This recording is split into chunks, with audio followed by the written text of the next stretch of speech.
pas de prof.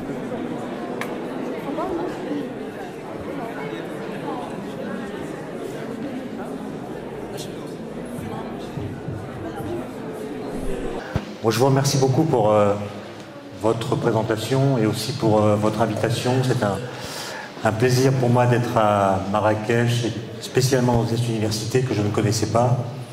Alors la question d'aujourd'hui, c'est une question en fait assez difficile. Je sais que parmi vous, il y a des étudiants en mathématiques, il y en a d'autres qui font plutôt de la physique, d'autres de la chimie, d'autres peut-être de la biologie.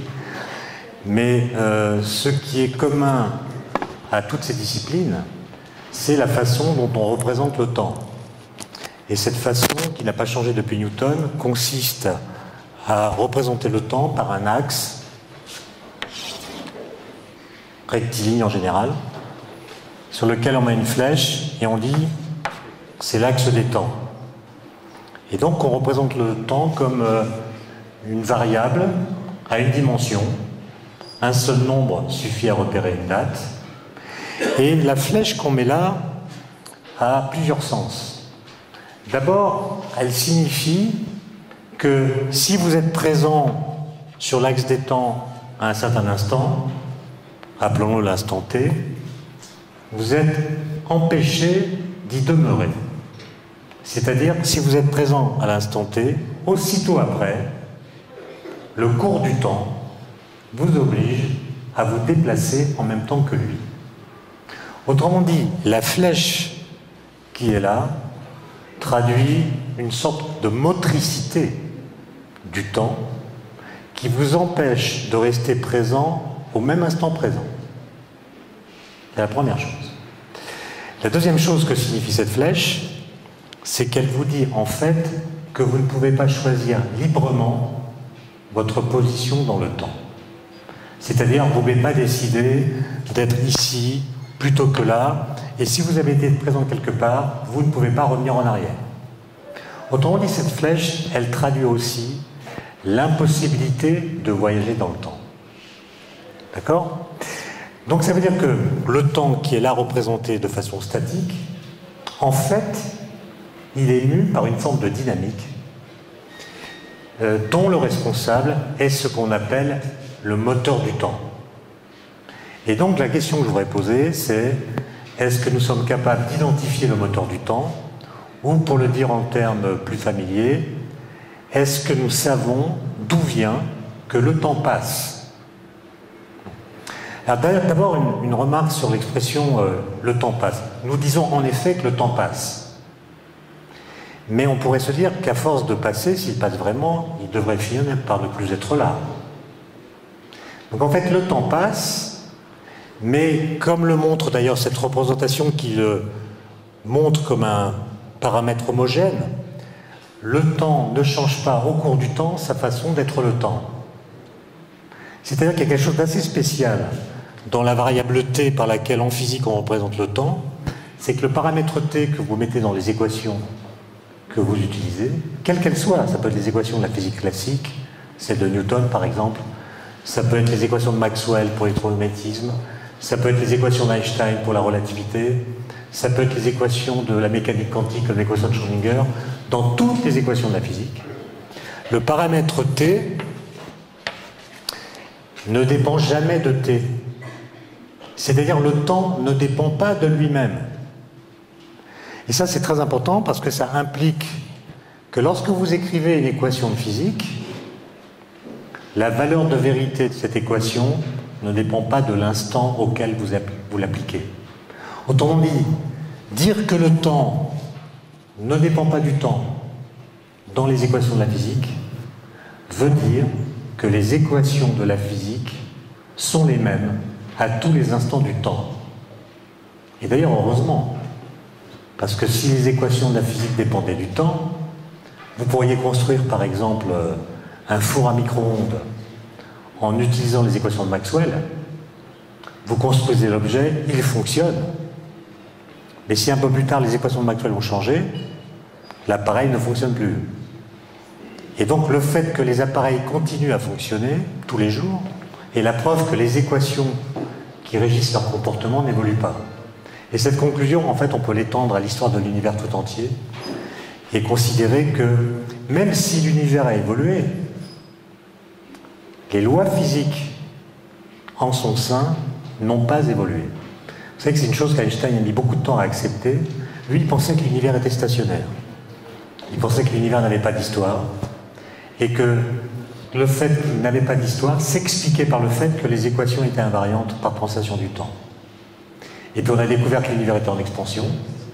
Ça, c'est une découverte qui date des années 30.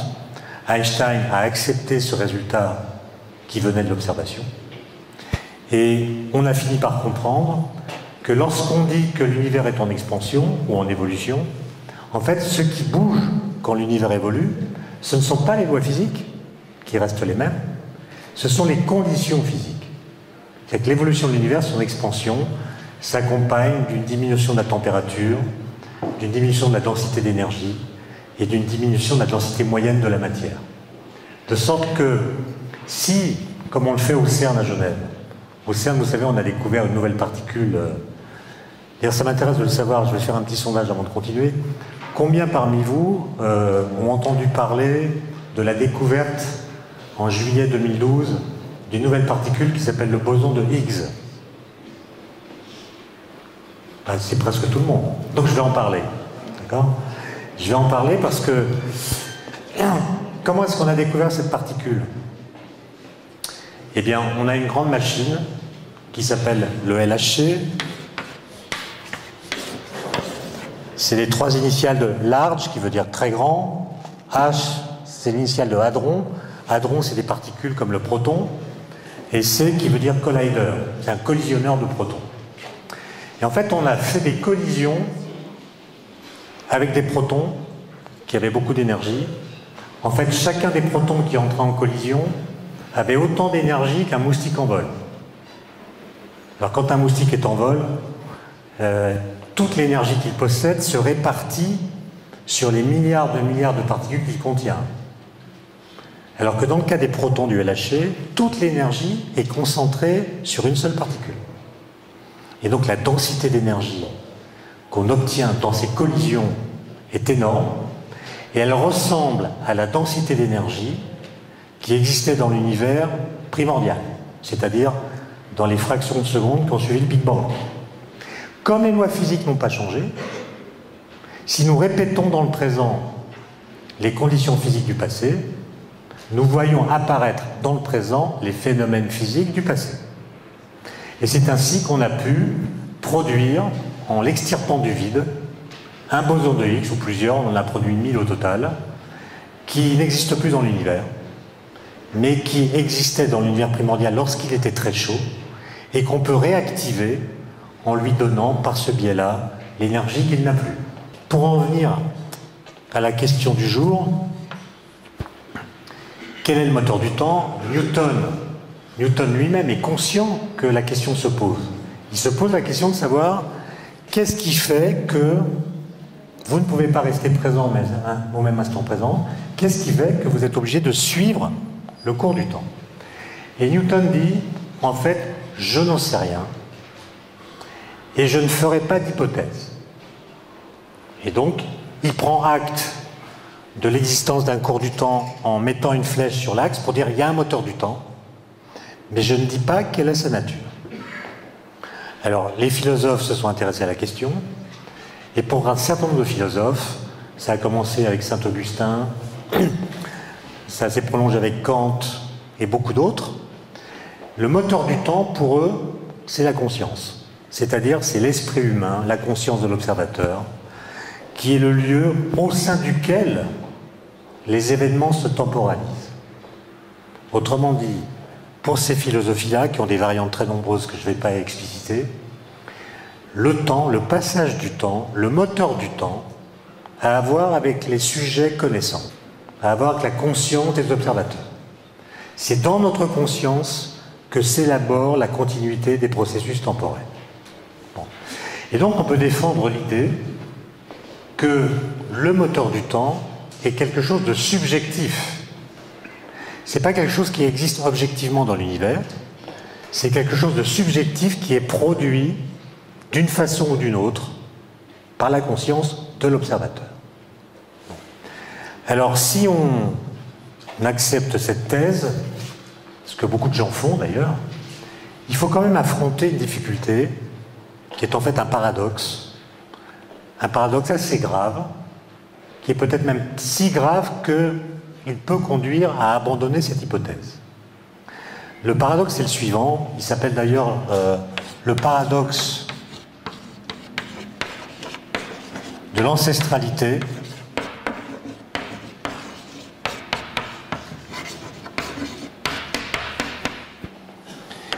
Et il consiste à remarquer ceci.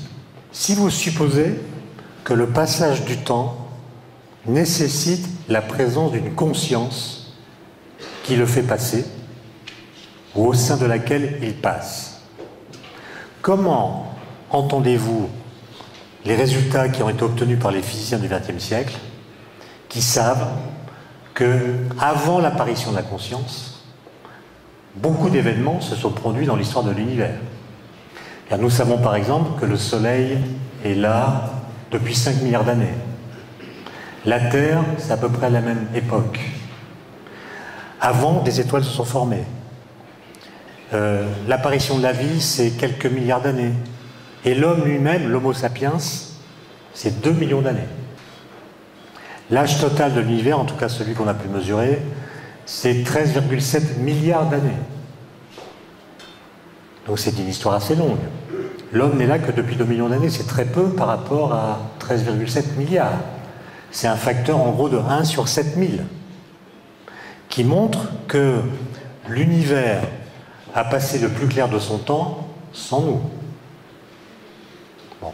Si l'univers a passé le plus clair de son temps sans nous, comment le temps a-t-il pu passer jusqu'à ce qu'on apparaisse si le passage du temps a besoin de nous pour exister? Si le sujet conscient est issu lui-même d'un processus temporel, c'est-à-dire s'il est apparu dans le temps, comment le temps a-t-il pu passer jusqu'à ce que le sujet apparaisse si le temps a besoin du sujet pour passer? Là, ça, c'est une difficulté philosophique.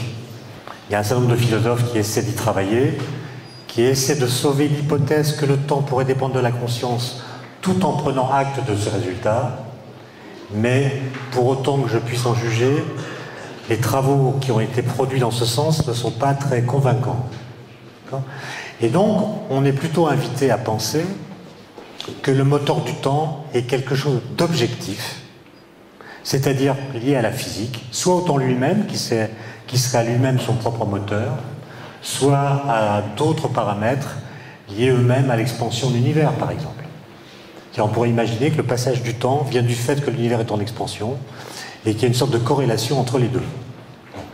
Il y a une autre piste qui est assez intéressante. C'est une piste qui a été développée par Einstein dans une sorte d'interprétation qu'il a faite de sa propre théorie, qui est la théorie de la relativité. Vous savez que la théorie de la relativité, en fait, existe sous 2 formes. Il y a une première forme qu'on appelle la théorie de la relativité restreinte, qui a été formulée par Einstein en 1905, qui est une théorie générale de l'espace-temps. Et puis il y a une théorie spécifique de la gravitation, une nouvelle théorie de la gravitation, qu'Einstein a élaborée en 1915 et qu'on appelle la théorie de la relativité générale. Alors vous voyez que là, le vocabulaire n'est pas idéal, parce que la théorie de la relativité restreinte, en fait, c'est une théorie universelle de l'espace-temps qui nous sert à décrire toutes les interactions fondamentales. Donc en fait, elle est universelle, mais on l'appelle restreinte. Tandis que la théorie de la relativité générale, c'est une théorie spécifique de la gravitation, et on l'appelle générale. Donc c'est une appellation pas très précise, qui conduit parfois à des malentendus.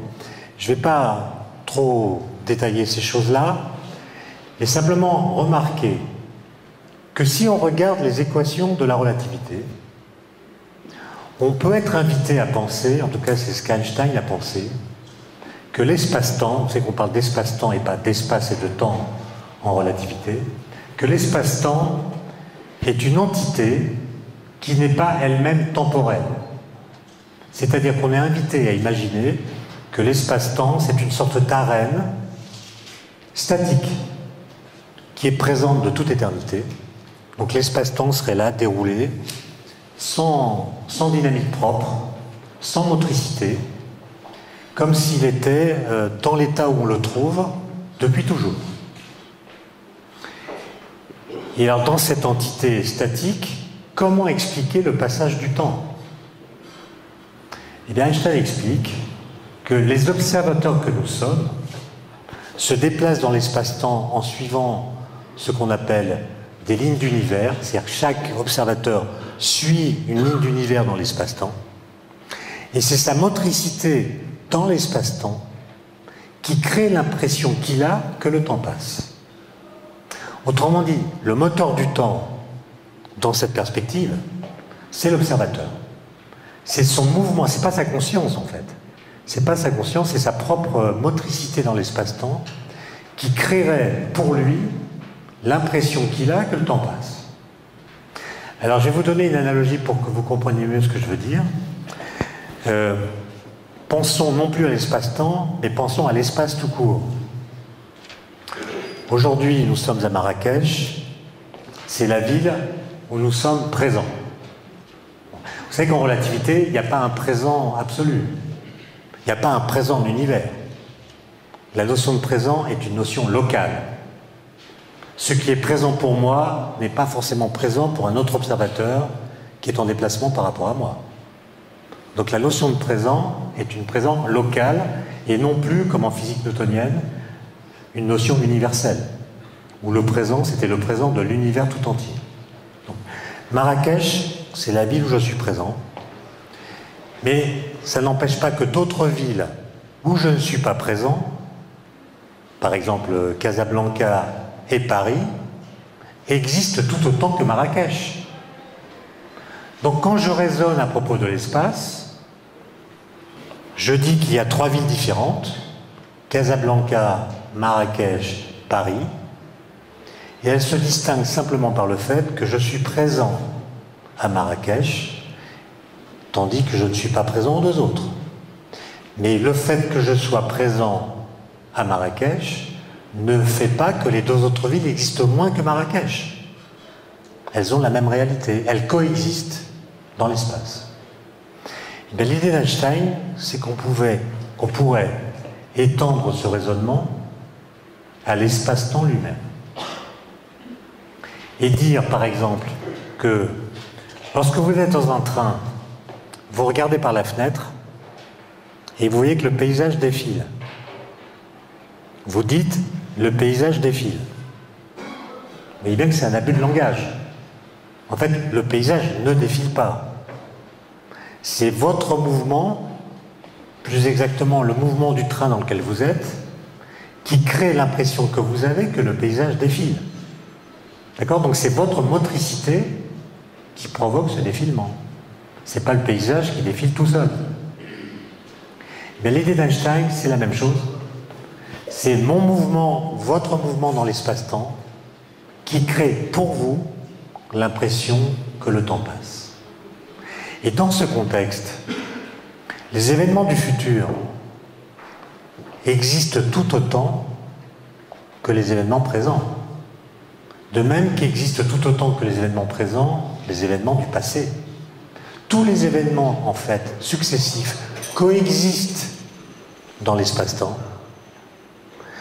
Ceux qui sont pour vous présents se distinguent évidemment des autres pour vous parce que vous êtes présents, mais ils n'ont pas plus de réalité que les événements du futur ou les événements du passé.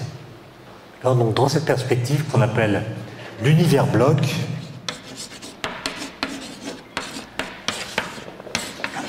c'est l'idée que l'univers en fait forme un bloc, tous les événements coexistent, mais vous ne les découvrez que pas à pas, au rythme de votre propre parcours dans l'espace-temps.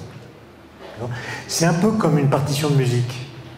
Quand vous regardez une partition de musique, vous avez toutes les notes qui sont écrites, qui coexistent statiquement sur une feuille de papier, et c'est simplement l'exécution de la partition par un orchestre qui va temporaliser, c'est-à-dire faire apparaître les différentes notes qui sont écrites, alors que dans le papier lui-même, elles étaient toutes présentes de la même façon au même moment. Et donc c'est l'exécution de la partition qui temporalise cette musique qui apparaissait d'abord sous une forme purement statique.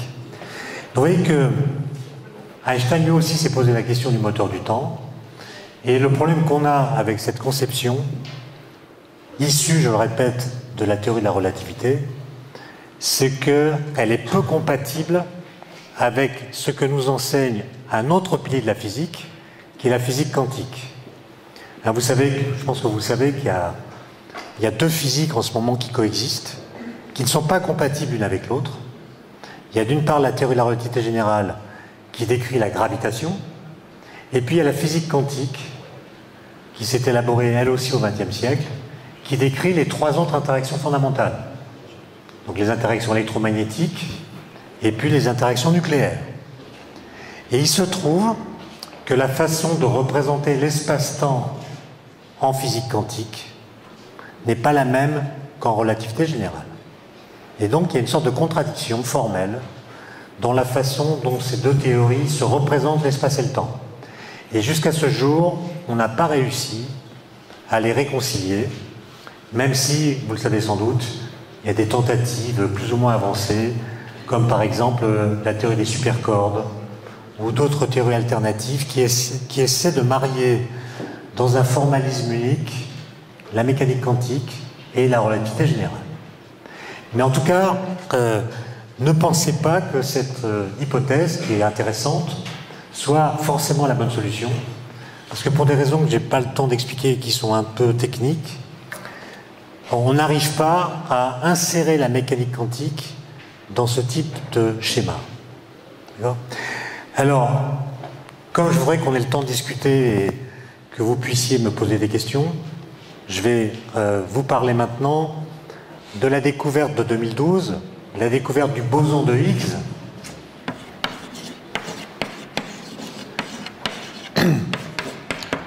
Cette découverte a été annoncée le 4 juillet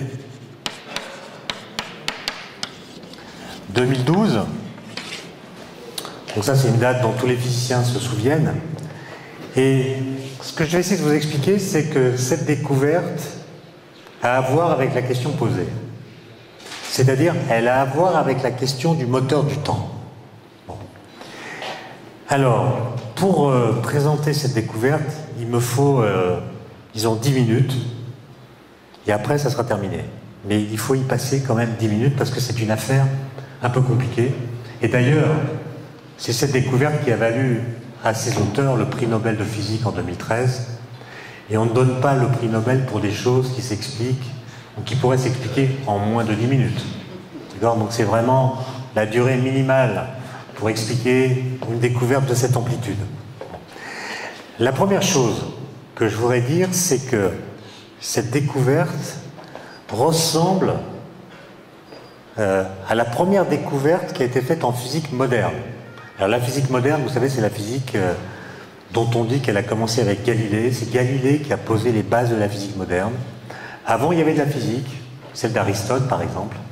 Et puis il y a eu une sorte de rupture dans la façon de penser l'univers que Galilée a imaginé et qui s'est par la suite révélée très féconde.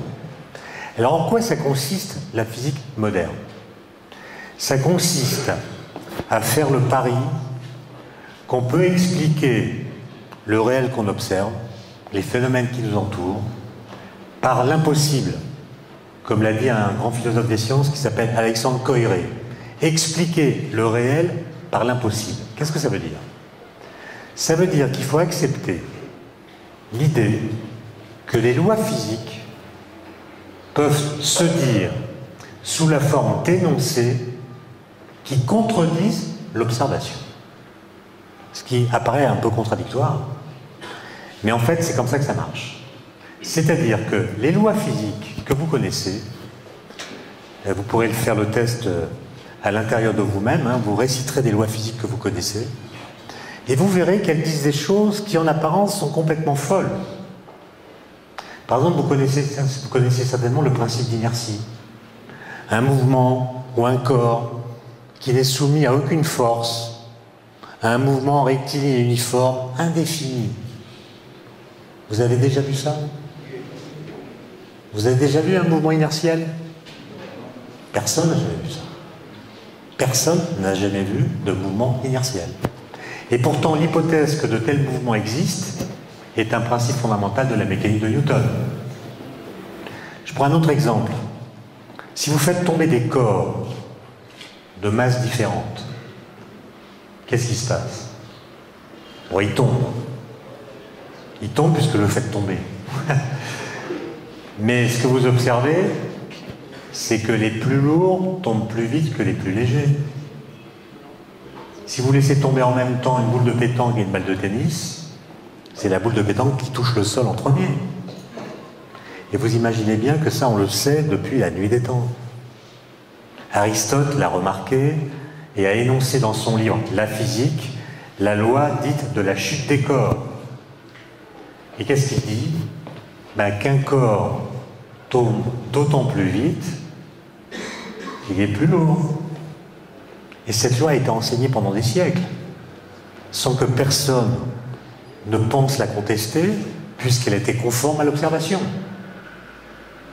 Jusqu'au moment où Galilée arrive et se pose la question suivante. Galilée dit « Ce qui m'intéresse n'est pas de savoir si cette loi est conforme à l'observation, puisqu'elle est conforme à l'observation. Ce qui m'intéresse, c'est de savoir si cette loi est vraie. »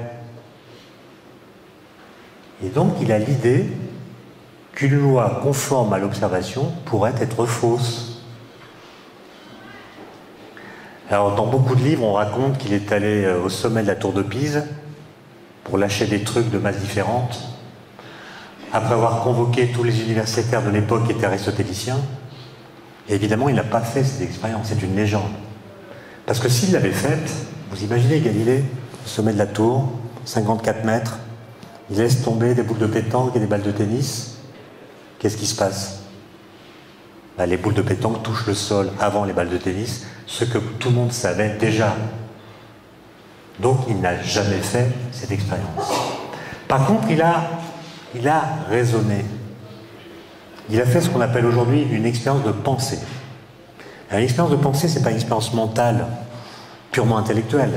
C'est une expérience qu'on imagine en supposant qu'une certaine théorie est vraie, et on veut voir ce que cette théorie supposée vraie implique pour l'expérience à laquelle on pense. Alors l'expérience à laquelle pense Galilée est très simple. Je prends un objet assez lourd, par exemple une bouteille d'eau. Je prends un objet moins lourd, un verre. Et je suppose qu'Aristote a raison. Et donc, si je laisse tomber les deux objets en même temps, celui-ci tombera plus vite que celui-là. Vous êtes d'accord? Maintenant commence l'expérience de pensée. Je vais prendre ces deux mêmes objets, mais je vais les relier par une ficelle. D'accord? Donc je fabrique ainsi un système qui est plus lourd que la boule de pétanque. La bouteille d'eau, pardon, toute seule. Je laisse tomber l'ensemble. Que dit Aristote? Aristote dit l'ensemble est plus lourd que la bouteille d'eau toute seule, donc l'ensemble va tomber plus vite que la bouteille d'eau. Vous êtes d'accord? Mais en même temps, pendant la chute, le verre qui tombe moins vite va tendre la corde et il va faire parachute. Il va faire parachute au-dessus de la bouteille d'eau, de sorte que l'ensemble va tomber moins vite que la bouteille d'eau. Et donc il y a un paradoxe, puisqu'à partir de la même loi physique, je conclus de deux façons différentes qui ne peuvent pas être compatibles l'une avec l'autre. Que dit Galilée? La seule façon de résoudre cette contradiction, c'est de supposer que la bouteille d'eau tombe exactement comme le verre, à la même vitesse.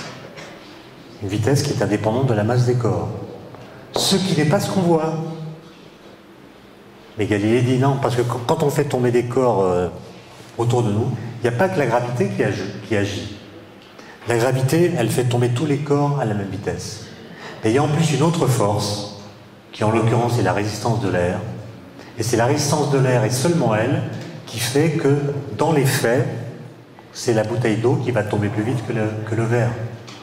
D'accord? Donc il a trouvé la vraie loi de la chute des corps, dont l'énoncé, a priori, contredit l'observation, et on ne peut se récupérer qu'après avoir réinterprété les faits pour montrer comment cette loi qui semble les contredire, en fait, devient compatible avec eux.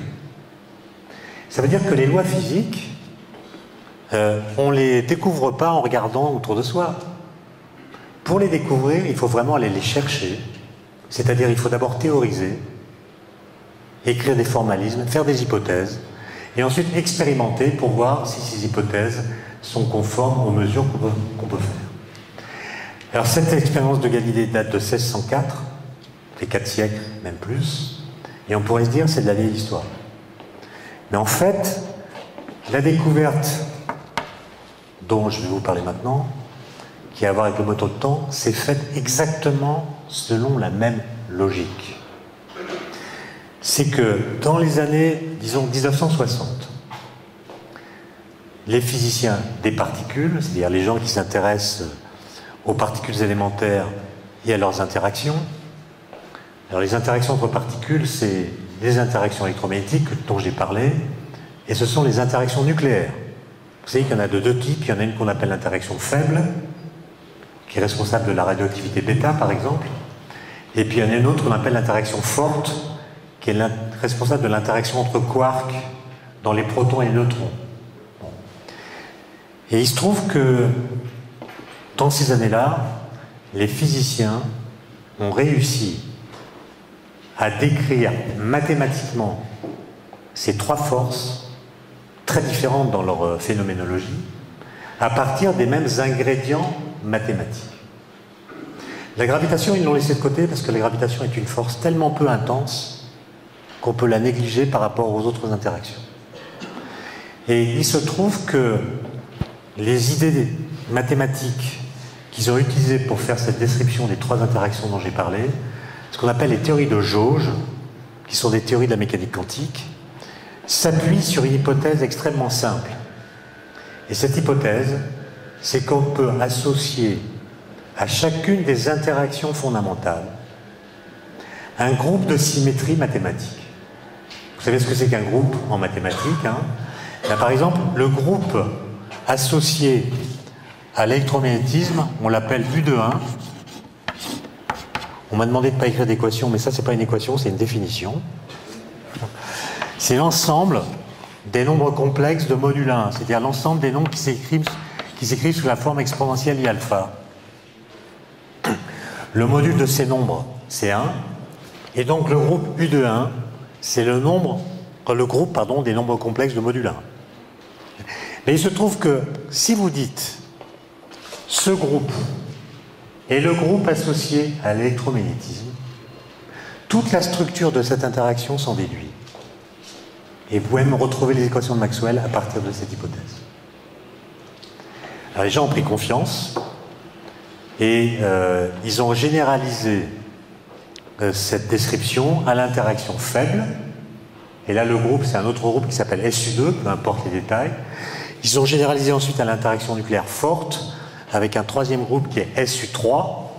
Et ils avaient donc chacune des interactions associées à un groupe. Et l'ensemble a formé ce qu'on appelle, et qu'on appelle toujours d'ailleurs, le modèle standard de la physique des particules.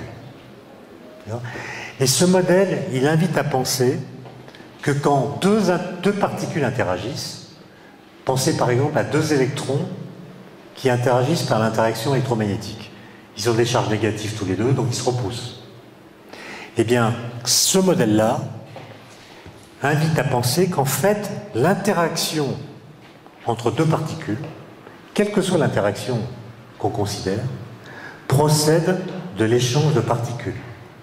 En fait, quand deux électrons se repoussent par la force électrique, il faut imaginer qu'ils échangent ce qu'on appelle des photons virtuels. Les photons, les grains de lumière, étant les médiateurs de l'interaction électromagnétique. De la même façon, on a trouvé les médiateurs de l'interaction faible.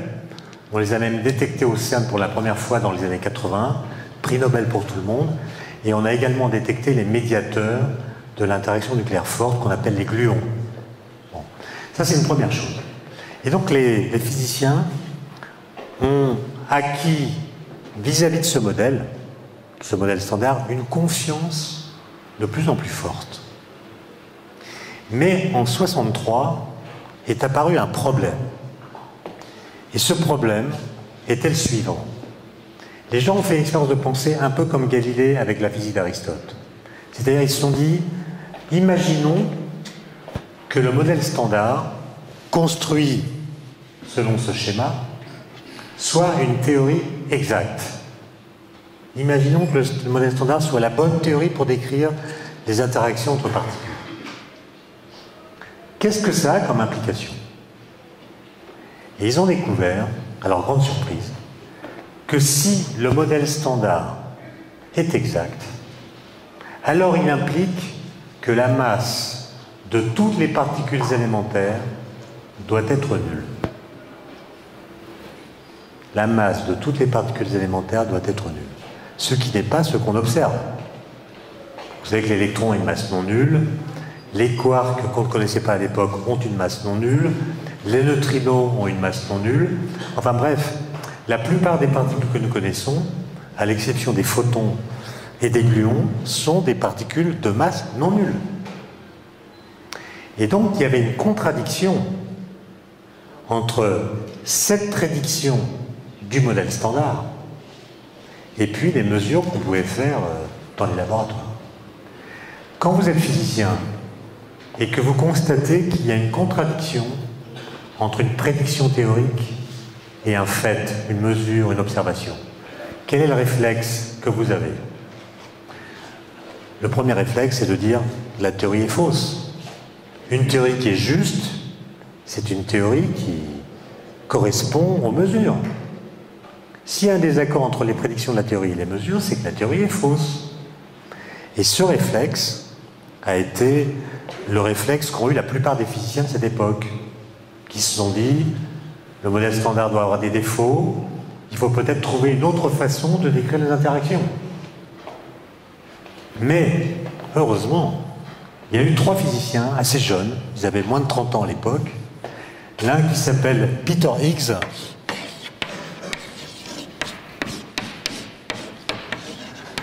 qui est écossais, et puis 2 autres qui sont belges, un qui s'appelle François Englert,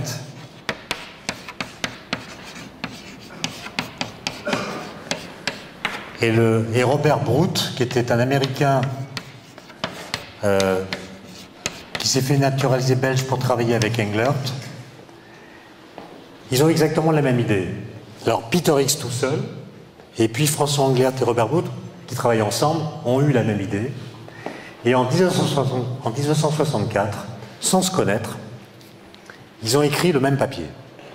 Alors Peter Higgs a écrit un premier papier en juin 1964, et puis Englert et Brout ont écrit un papier qui dit à peu près la même chose en août 1964. C'est des papiers très courts, qui font 1 page et demie, que vous pouvez trouver sur Internet, 1 page et demie de calcul. Bon, c'est des calculs compliqués, c'est des calculs de ce qu'on appelle la théorie des champs. Mais ils ont fait exactement le même raisonnement que Galilée. Ils ont dit, il se pourrait que les équations du modèle standard qui nous disent que la masse des particules élémentaires doit être nulle, il se peut que ces équations aient raison. Il se peut que les particules élémentaires aient effectivement une masse nulle, contrairement à ce qu'on mesure. Et il se peut donc qu'on se soit trompé sur l'interprétation de ce qu'est la masse. Alors qu'est-ce qu'on apprend depuis Newton? On apprend que la masse des particules élémentaires est une propriété qu'elles ne doivent qu'à elles-mêmes. On imagine qu'il y a une sorte de lien insécable entre l'idée de matière et l'idée de masse. Par exemple, on a du mal à imaginer ce que pourrait être de la matière, ou des particules de matière, par exemple, qui n'auraient pas de masse. De la matière sans masse, ça fait bizarre. De la même façon, on a du mal à imaginer ce que pourrait être une masse qui ne s'incarnerait pas en particules. Et donc dans notre esprit, l'idée de masse et l'idée de matière sont une seule et même idée. Eh bien ces physiciens disent, je ne sais pas où je les ai mis, ces trois physiciens disent peut-être que c'est faux. Peut-être que c'est faux. Peut-être que la masse des particules ne vient pas d'elle-même, ce n'est pas une propriété qui leur est intrinsèque. Peut-être que c'est une propriété qui résulte de leur interaction avec le vide, qui du coup n'est pas vide. Il doit contenir quelque chose avec quoi les particules sont en interaction. Et donc l'idée qu'il formule est la suivante.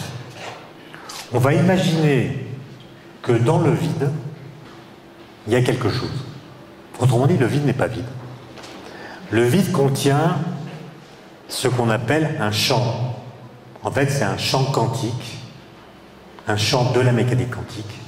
Et en l'occurrence, c'est le champ le plus simple qu'on puisse imaginer. C'est ce qu'on appelle un champ scalaire. C'est-à-dire un champ qui est décrit en tout point de l'espace et du temps par une variable qui est toujours la même, qui est un nombre réel, un peu comme un champ de température. Ou alors plus simple, mais à Marrakech, quoique quand on voit l'Atlas, on comprend mieux, un champ de neige. Ils font l'hypothèse que l'espace est rempli par un champ uniforme, homogène, qui est partout présent, avec la même amplitude. Et ce champ, ils l'appellent le champ de Higgs. D'accord? Et ensuite, quelle est l'hypothèse? L'hypothèse, c'est que les particules élémentaires n'ont pas de masse, mais elles ont des skis. Et leurs skis glissent plus ou moins bien. C'est une question de fartage. Les particules qui ont des skis très bien fartés, elles vont glisser sur la neige sans frottement. Et donc nous qui les regardons, nous dirons, elles vont à la vitesse de la lumière, puisqu'une particule qui n'a pas de masse va à la vitesse de la lumière, et nous dirons qu'elles n'ont pas de masse. En revanche, les particules qui ont des skis mal fartés vont avoir un mouvement qui sera ralenti par le frottement. Nous qui les regardons, nous dirons elles ont une vitesse plus faible que la vitesse de la lumière et leur masse est non nulle. Autrement dit, dans ce schéma-là, ce qu'on appelle la masse d'une particule, ça n'est pas une propriété interne qu'elle posséderait, c'est simplement une mesure de la mauvaise qualité du fartage de leur ski. D'accord? Plus les particules sont couplées à ce champ, plus elles sont ralenties et plus leur masse est élevée. Donc la masse est un effet de leur couplage au vide, qui n'est pas vide. Voilà ce qu'il y a dans les deux papiers de 64. Et ensuite, il a fallu évidemment beaucoup travailler. D'abord comprendre que ce champ, comme tout champ en mécanique quantique, est associé à des quantas, c'est-à-dire à des particules. Et en l'occurrence, les particules, ce sont les bosons de Higgs. D'accord? Et tout le défi des physiciens a été de trouver le moyen de détecter ces bosons en prouvant qu'ils existent. Alors on a commencé par construire un tunnel de 27 km du côté de Genève. On a construit à l'intérieur du tunnel une machine qui s'appelait le LEP, dans laquelle on faisait des collisions entre des électrons et des protons, des électrons et des positrons, pardon. On a travaillé pendant 10 ans et on n'a rien vu. Ensuite, on a enlevé le LEP, on a mis à la place une autre machine, le LHC, machine avec des protons qui sont des particules plus lourdes, donc qui ont plus d'énergie. Et après 2 ans de fonctionnement, on a pu avoir suffisamment de signaux pour démontrer que ce boson de Higgs existe. Ce qui veut dire que 48 ans après, les idées de ces 3 physiciens ont été démontrées vraies. Et alors pourquoi est-ce que ça touche la question du moteur du temps? C'est parce que quand on regarde les implications de cette découverte en cosmologie, on est invité à comprendre les choses de la façon suivante. C'est que dans l'univers primordial, donc l'univers d'il y a 13,7 milliards d'années. Le champ de Higgs n'existait pas. Donc le vide était vide.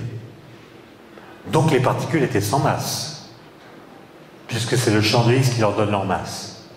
Les particules étaient sans masse. Donc, elles allaient à la vitesse de la lumière. Et l'idée qui vient derrière ça, c'est que tout d'un coup, le champ de Higgs s'est installé partout dans l'espace, à l'issue de ce qu'on appelle une brisure spontanée de symétrie. Je ne vais pas donner de détails, mais disons que c'est quelque chose d'assez bien compris. Donc tout d'un coup, le champ de Higgs s'installe dans l'espace. Les particules, évidemment, qui jusque-là allaient à la vitesse de la lumière, sont freinées, parce qu'elles interagissent avec le champ. Du coup, elles acquièrent une masse.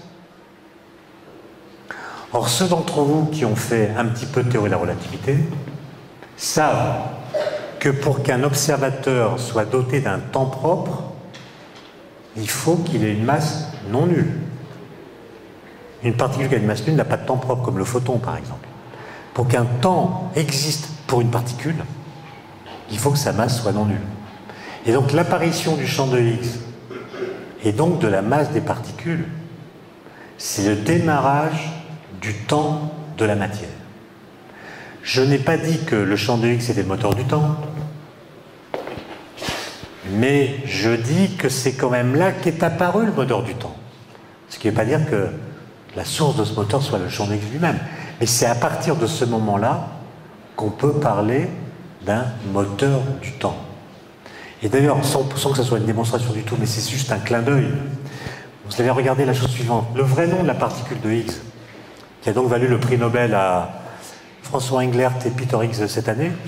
Robert Brout, malheureusement, est mort il y a 2 ans. Il n'a pas pu apprendre de son vivant la découverte du boson. Mais le vrai nom du boson Higgs, c'est ceci. C'est le boson scalaire de Higgs. Bon, scalaire parce que le champ associé est un champ scalaire, comme je l'ai dit. Alors vous pouvez faire un exercice intéressant, c'est de chercher les anagrammes de cette expression. Un anagramme, c'est vous prenez les lettres et vous changez leur position. Vous avez déjà fait ça peut-être? Eh bien, si vous le faites, c'est très long, hein, parce qu'il y a beaucoup de possibilités, vous allez trouver que ceci donne l'horloge des anges ici-bas. Ce qui est exactement ce que je viens de vous expliquer. Parce qu'avant que le champ d'Higgs existe, les particules sont sans masse, des espèces d'anges.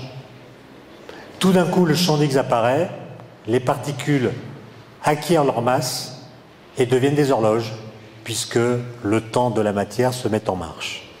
Voilà ce que je voulais vous dire. Merci pour votre attention.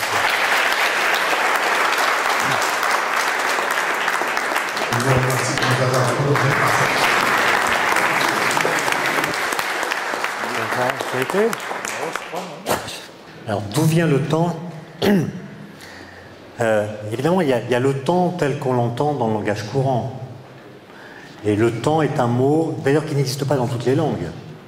Par exemple, les Chinois n'avaient pas de mot pour dire le temps, ils l'ont acquis par un effet de la mondialisation, mais le temps tel que nous on le conçoit, c'est-à-dire une sorte de paramètre abstrait auprès duquel on peut rapporter la suite des événements, toutes les civilisations, toutes les cultures n'ont pas eu besoin de l'invoquer pour se comprendre, ni même pour décrire l'univers qui les entoure. Donc c'est pas impératif de penser le concept de temps pour penser tout court. Ça, c'est la première remarque. Deuxièmement, le temps n'est devenu un paramètre de la physique qu'avec Galilée. C'est lui qui s'est dit... excusez-moi, je parle souvent de Galilée parce que je trouve que c'est vraiment un génie. Bon. En plus, c'est un grand écrivain, donc il y a toujours beaucoup de plaisir à le lire. Mais Galilée se dit la chose suivante.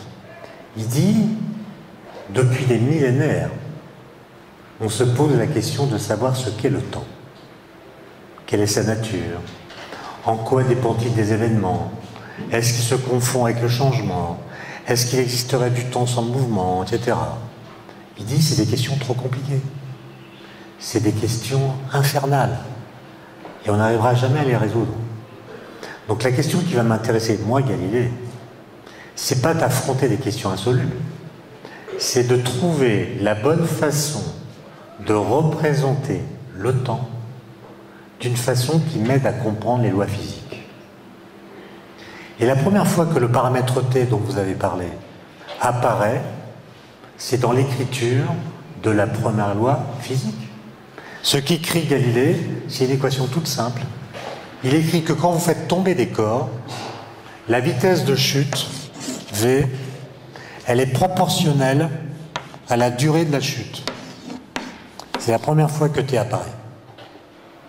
La vitesse est proportionnelle à la durée de la chute. Autrement dit, un corps qui tombe depuis 10 secondes va 10 fois plus vite qu'un corps qui tombe depuis 1 seconde.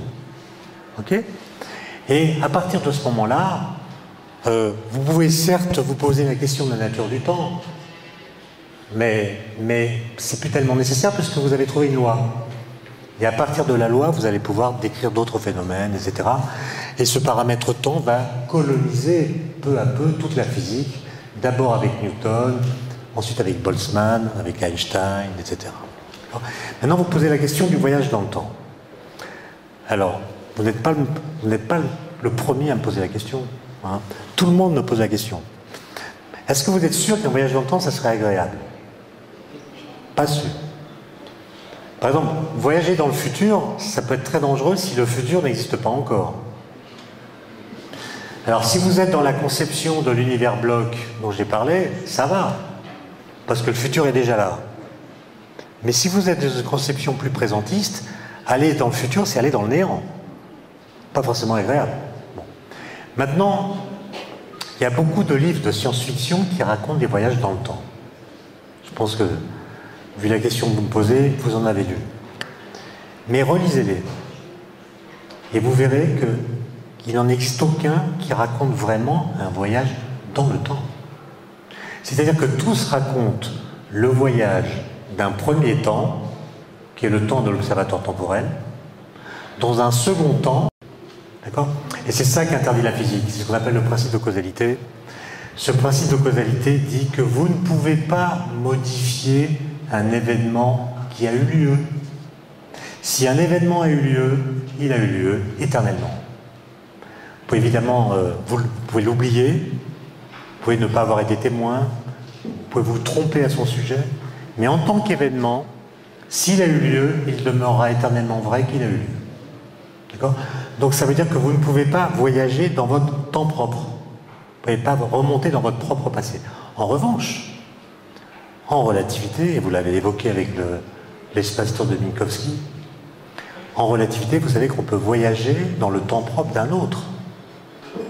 Ce que dit la théorie de la relativité, c'est qu'en fait, il existe autant de temps propres différents qu'il existe d'observateurs différents. Mon temps propre, c'est celui qu'indique ma montre. Votre temps propre, c'est celui qu'indique votre montre. Bon. En fait, dans la vie pratique, je peux me balader comme je veux dans l'espace, prendre l'avion, aller aux États-Unis, revenir ici, et quand je vous retrouverai, ma montre indiquera la même heure que la vôtre. Autrement dit, nos temps propres resteront synchronisés, donc à la même heure, quels que soient nos déplacements dans l'espace.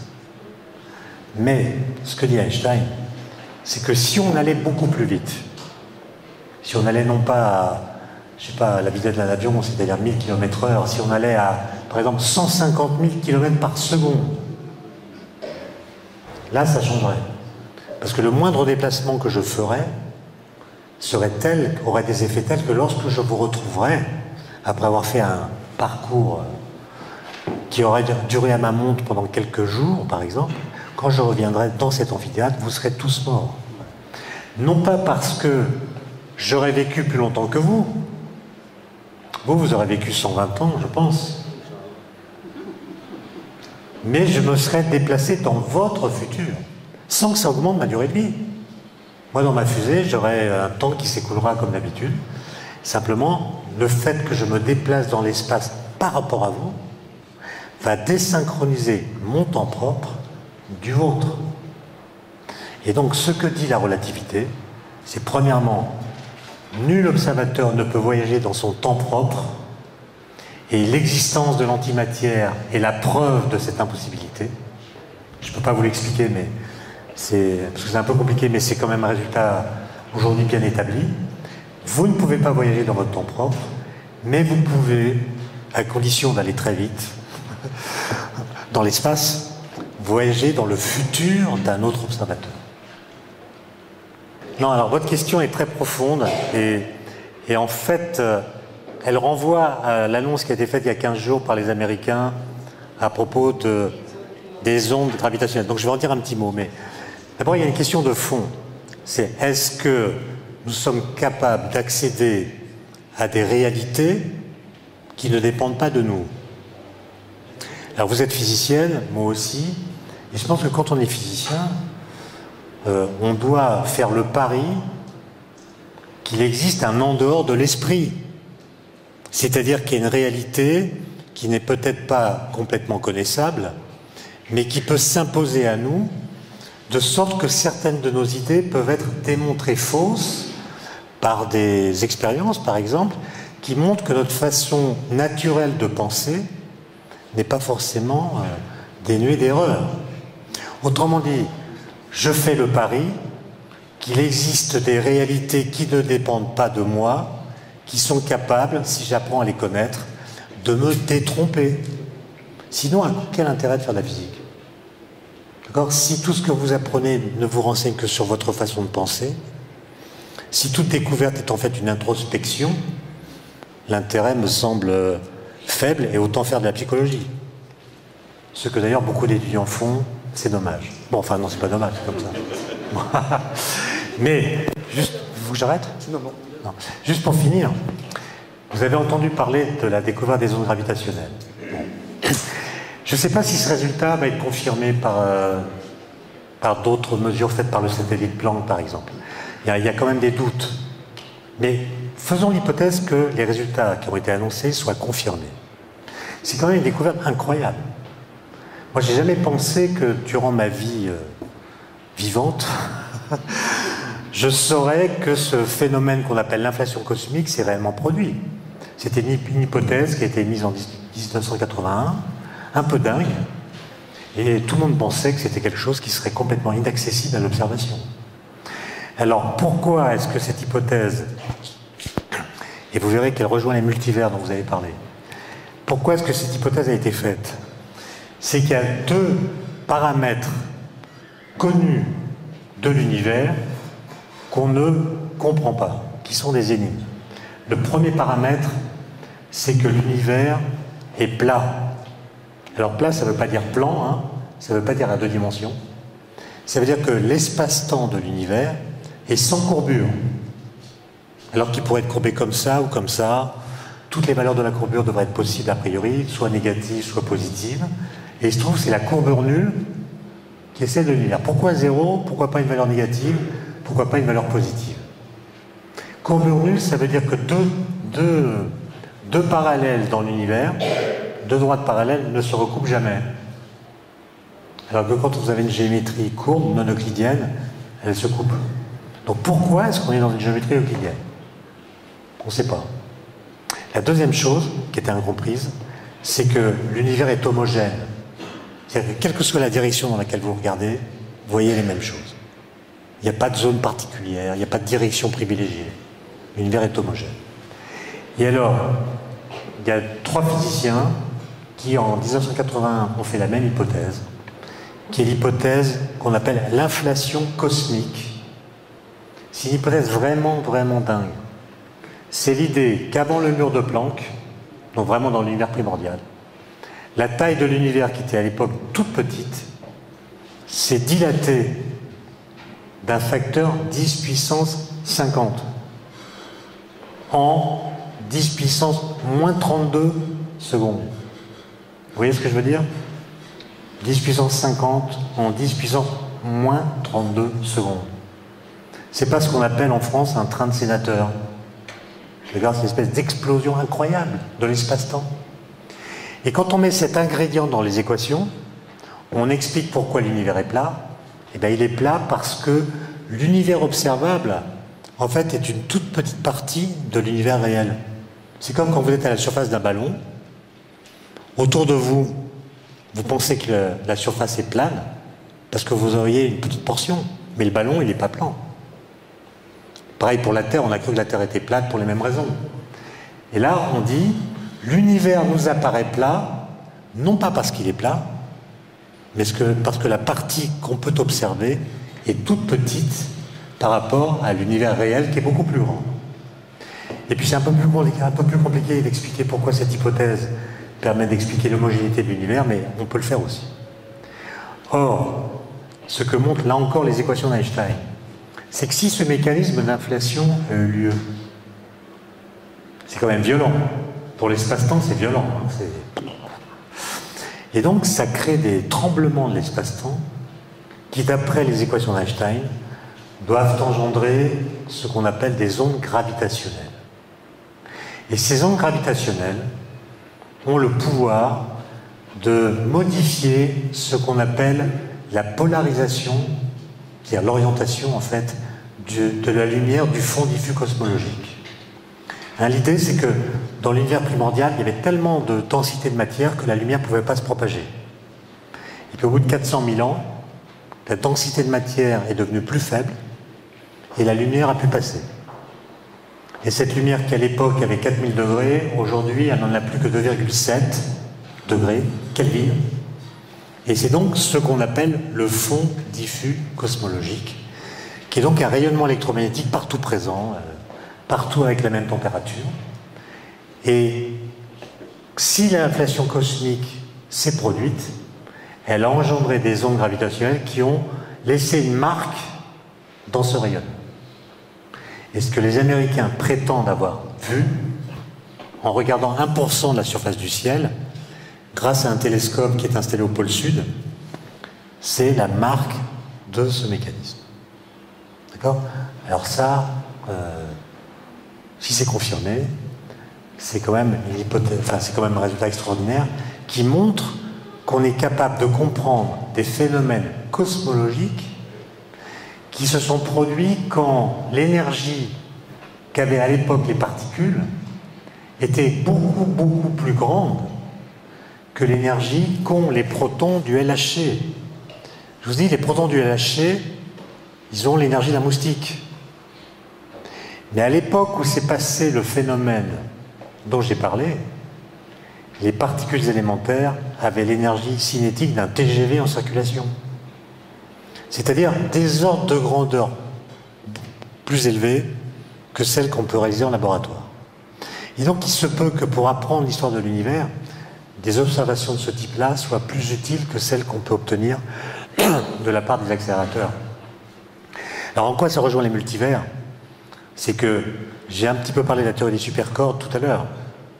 Mais si vous injectez l'hypothèse de l'inflation cosmique dans la théorie des supercordes, vous avez une drôle de surprise, qui est que la théorie des cordes n'est plus la théorie qui décrit notre univers, mais devient la théorie qui décrit l'ensemble de tous les univers possibles. Donc on est dans notre univers, là, tranquille, avec des constantes fondamentales pour la physique que vous connaissez. Vous savez qu'il y en a 3, il y a G pour la gravitation, il y a C, vitesse de la lumière, il y a H, la constante de Planck pour la mécanique quantique. Ça vous fait 3 constantes fondamentales, à partir desquelles sont structurées les lois physiques. Mais il faut imaginer qu'à côté de nous, il y a d'autres univers connexes, dans lesquels toutes les autres valeurs de ces paramètres existent. Et ce qui est très curieux, c'est que ces multivers, qui sont très nombreux, évidemment, inaccessibles à l'expérience, à l'observation, correspondent à des situations où la vie n'est pas possible. Parce que si vous prenez des constantes physiques un peu différentes des nôtres, par exemple, vous prenez une constante de gravitation un tout petit peu plus forte que celle qui existe dans notre univers. Donc vous savez que c'est la gravitation qui condense les gaz qui vont former les étoiles. Ces gaz s'étant condensés, ils s'échauffent, ça monte l'énergie et ça permet l'amorçage des réactions nucléaires de fusion. Donc l'hydrogène devient du deutérium, enfin de l'hélium, et puis on fabrique du carbone, de l'oxygène, etc. Mais si la constante de gravitation est plus forte, la compression est plus rapide, les températures montent plus vite, et vous brûlez dans votre étoile tout l'hydrogène avant d'avoir eu le temps de former du carbone. Donc il n'y a plus de carbone. Plus de carbone, plus de molécules organiques, plus de vie.